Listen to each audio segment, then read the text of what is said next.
We are back at CBY Spotlight when Rabbi Weinberger and I take an opportunity to sit down with one of our members, place the spotlight on you, and give our community an opportunity to get to know you. Tonight we are here with Rivka Hamburger. How are you doing, Rivka? Fabulous. Thanks for joining us. Thank you for having me. The first question that we always pose to everyone who joins us on CBY Spotlight is, have you ever been on a podcast before? Yes, I have my own. It's called The Blessed Dough. The Blessed Dough. Yes, I've sent a shir to Rabbi Weinberger. Excellent. And I've sent one to you, not That's just right. to listen to it. I will get there, hopefully. Rabbi Weinberger didn't listen to my podcast either, true. so it's been a theme on CBY Spotlight. How many episodes do you have? 4. I started it back in Sivan, so month of Sivan. I do it monthly. And is there a particular topic? Are you going through a sefer? Emunah v'bitachon, and then one topic leads into the next, and it builds on top of each other. So it'd be wise to listen to from the beginning till the end. Because it builds. It builds. You have to. There's topics that I cover in the shir that build in the next one and the next one, and then you gain a clear understanding of what I want to basically express to the world. How do you prepare this? How do you? It's basically like a research paper. I read a lot of books.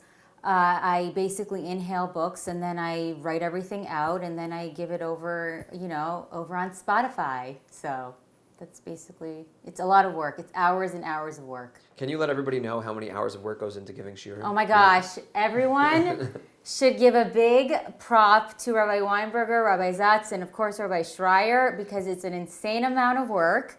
I don't know how they do it. They say it gets easier. It does not. So amazing job. It's a lot of work to get up and speak and just speak freely. It's amazing. Thank you so much. That's all we need now. Yes. How long have you guys been in Teaneck or B'nai Yeshurun? Can you introduce you, your family? Sure. So I'm married to Eli Hamburger, Baruch Hashem.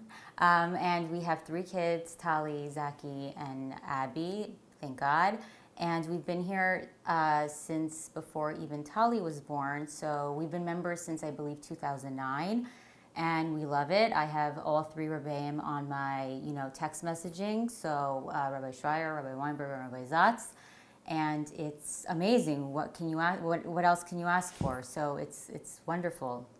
We'll give you your cut after the recording is finished. Yeah. Thank you. It's actually the She's been truth. too kind. It's the truth. It's the truth. You have an amazing story. You have an amazing journey that brought you here. Can you share some of that journey from your childhood in Toronto to really your arrival in Teaneck and to where we are today? Yeah, sure. So let this therapy session begin. Essentially, I'm from Toronto. My family is not from. My mom passed away when I was pretty young. So God came into my life very, very early. I remember. I was always in a Jewish private school, thank God. I remember learning Shemona Esrei in 2nd grade, and I just started doing it at home. It wasn't as well received at home, just because my family's not from. But I kept at it. I started keeping kosher at 13 years old, and then after 8th grade, I needed to go to high school. So my grandmother and I went to the Opana, my high school interview ourselves, and I pretty much begged the administration, the principal at the time, to take me in for free to Opana, and they did. And my grandmother paid whatever the little amount she was able to pay at the time. And that's how I kept my frumkeit, and I was, pretty popular. I did well in school, thank God.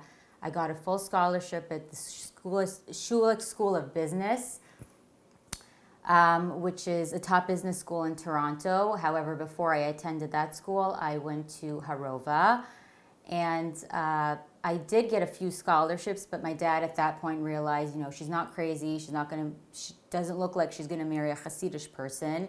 So, I'll let her do her thing in Israel. And it was great, but when I came back to college, it was not spiritual. It felt totally void of spirituality. So I had to tell my dad I need to go to Stern. I went to Stern, and I did very well there, thank God. I was able to meet my husband, and here we are today. Now, your dad was initially resistant to you going to Stern, right? My dad was originally, so he was resistant to high school. To Stern, he was, I mean, I was... Here you are on scholarship in a top university in Canada. Full scholarship. It was academic scholarship. And then I had to basically ask him to pay, at the time it was only $25,000 US, US. So I basically had to tell him that I would make it worth his while, worth his money. So I was, thank God, valedictorian of Stern. And that was a proud moment for him. I was very happy. And again, none of this was for me. Everything was from Hashem. I prayed for everything. And I always had a constant, super close relationship with Hashem. So it was not for me. Of course, I did my hishtadlut. I remember in Stern when everyone was watching the final season of Friends, the final episode of Friends, and I'm like, Friends is not going to get me, my A that I need to become valedictorian. I'm just going to study. And everyone else was watching Friends. I so remember this. And lessons for life about what we watch on TV, but another story. So I worked hard, and thank God, with Hashem's help and with my hishtadlut, that obviously came from Hashem, I was successful. All right, Rivka. So anybody who's watching thus far can see you're obviously a very spiritual person. You want to tell us a little bit about your schedule, if you're comfortable, in particular, the notion of hisbodedus, as I would call it, or hitzbodedut, which I know is not common. Rabbi Schreier, I don't think either. I speak for Rabbi Zast, I don't think he does either, so it's not such a common practice, but if you wouldn't mind telling us about that, and in general, I guess what your day looks like. Sure. So a connection with Hashem is very, very important, so I try to do that first thing in the morning. So what I do is hitbodedut, which is, it's a type of meditation, and it's a conversation with Hashem, with God. I try to do it first thing in the morning, so my kids get to school, they need to be on the bus at 7:30, so I need to be up at 5:45, and I do it for an hour. This is not instead of shacharit, it's not instead of mincha for me, and for men, it wouldn't be instead of mariv, it's not instead of tehillim, it's not instead of learning Torah, it's in addition to. Actually, my 4th episode on the Blessed Dough talks about hitbodedut, so if anyone wants to... So we clearly have our homework to do. So if anyone wants to further, learn about it, it's totally explained in that class. But it's 1 hour of meditation. I talk to Hashem. It became very mainstream amongst, with Rabbi Nachman. He brought it into, he really broke it down, how to do it, what to say. It's essentially, praising Hashem, thanking Hashem for everything. And then going into cheshbon hanefesh, which is the counting of the soul. I do have an accounting degree, but of course we're talking about the accounting of the soul, and then it goes into davening for Klal Yisrael, personal requests, etc. Naturally, the conversation with Hashem usually focuses on what's going on in your life. If there's a kid needing to get married, if a friend needs help, so naturally the conversation goes there. But of course, the main thing is thanking Hashem and judging yourself. Again, not persecuting yourself, judging yourself favorably in order to you understand that you are not perfect and you have ways to go, and that's perfectly fine, but it's not persecuting yourself, and that's a big difference. And at least I'm guilty of that at times, and just from what I see going on in the world, many of us are.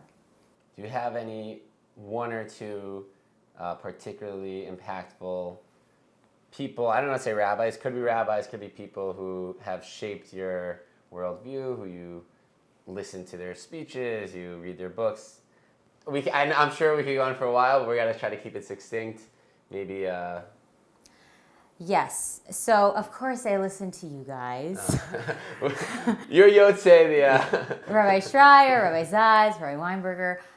The podcast I listen to on the daily is Gedalia Fenster.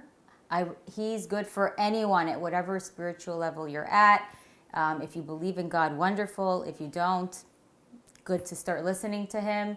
The books I recommend that every person should listen to at whatever level they are at are Proof of Heaven by Dr. Ibn Alexander, Garden of Emunah by Rabbi Arush, and Letting Go by Dr. David Hawkins. Those 3 books are a must for everyone. And then once you start going, you read those books, you start, doing the self-work that makes the world work, and you start, going into other books. I really love Dr. David Lieberman's work. I loved how free will works. I loved how to never get angry again. I'm actually reading another book right now by him, which is called Mind Reader. I just picked up, I read a lot, thank God. Dr. Rabbi Chaim Kramer's, Anatomy of the Soul. I mean, I have an entire library, but the 3 books that I recommend are the ones that I stated. I have read a lot of psychology books. The Mind-Body Connection, I'm a big believer in that.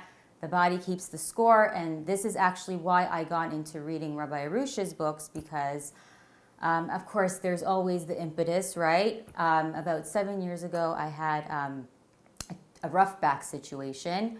That was like the wake-up call, because after working so hard, thank God, and having such a close relationship with Hashem, 7 years ago, when I'm not going to say how old I am, but 7 years ago, I got comfortable. You live the Teaneck life.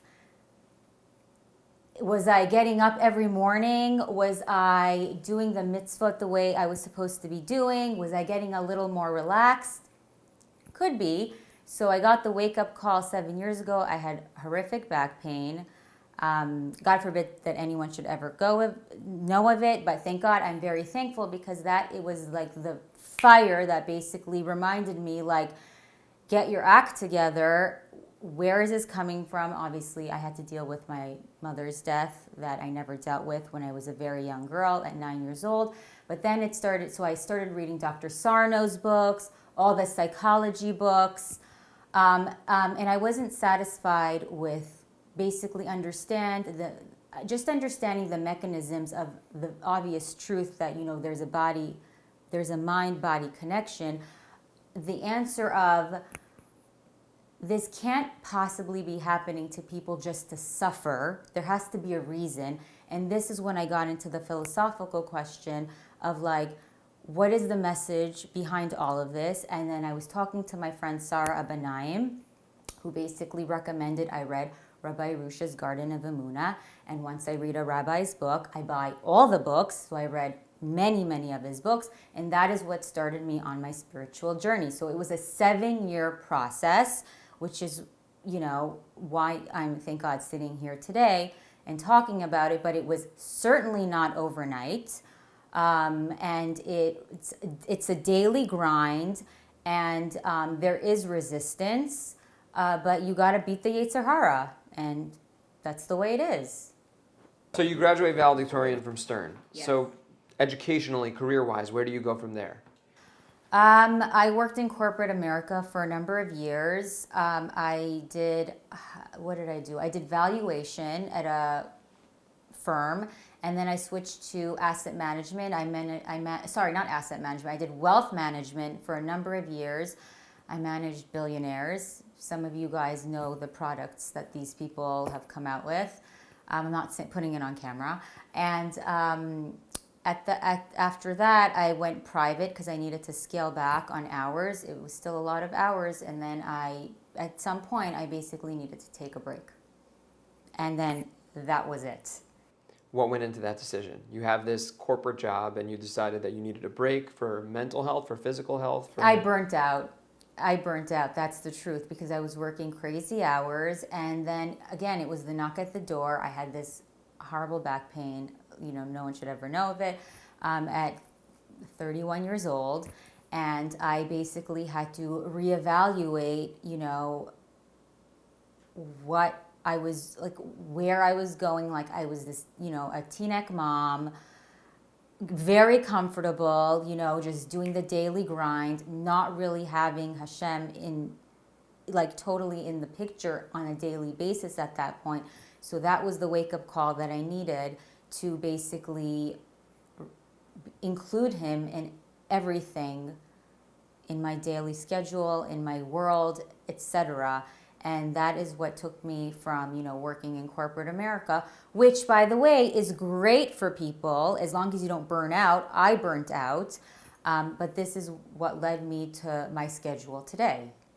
All right, so at this point, I think we're going to shift to the rapid fire questions. Yeah. To keep your answers more succinct, get people to know a different side of you, some things we haven't been able to uncover.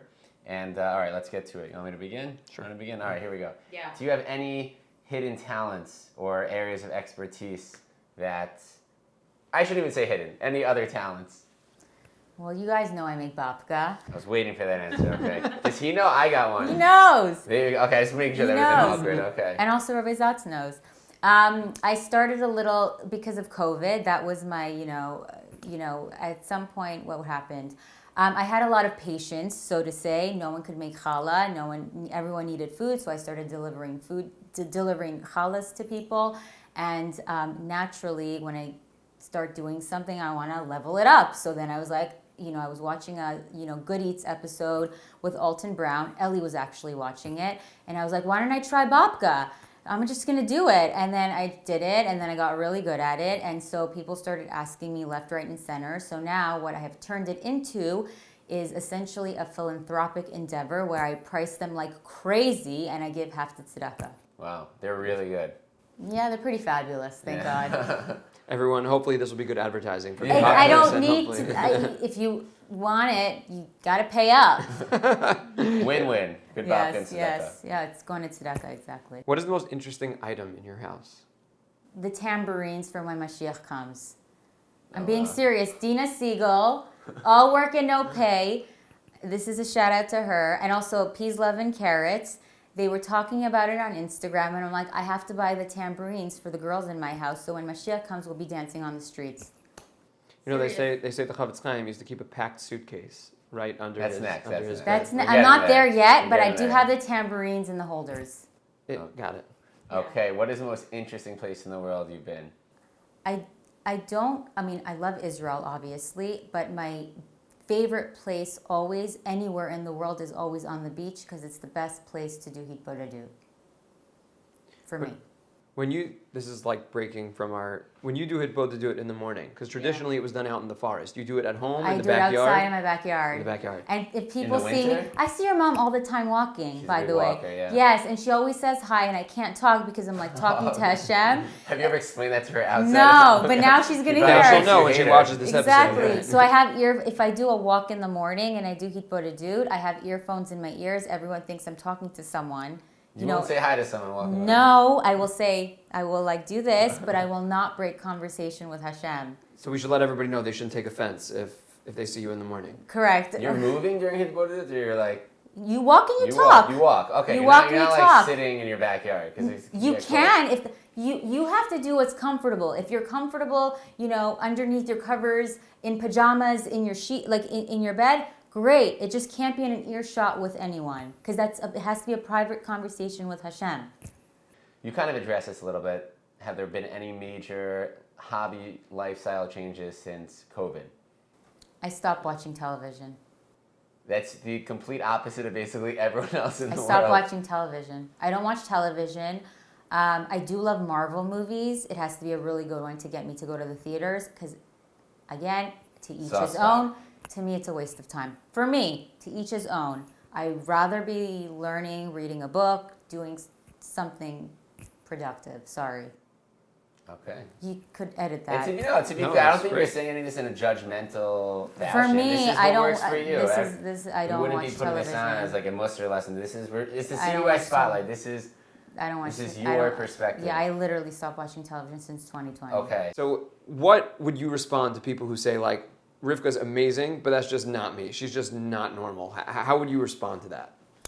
I'm a totally normal person. I eat at Juice by Julie like everyone else. I like my fancy designer shoes. I like nice things like everyone else. But again, everything needs to be elevated to Hashem.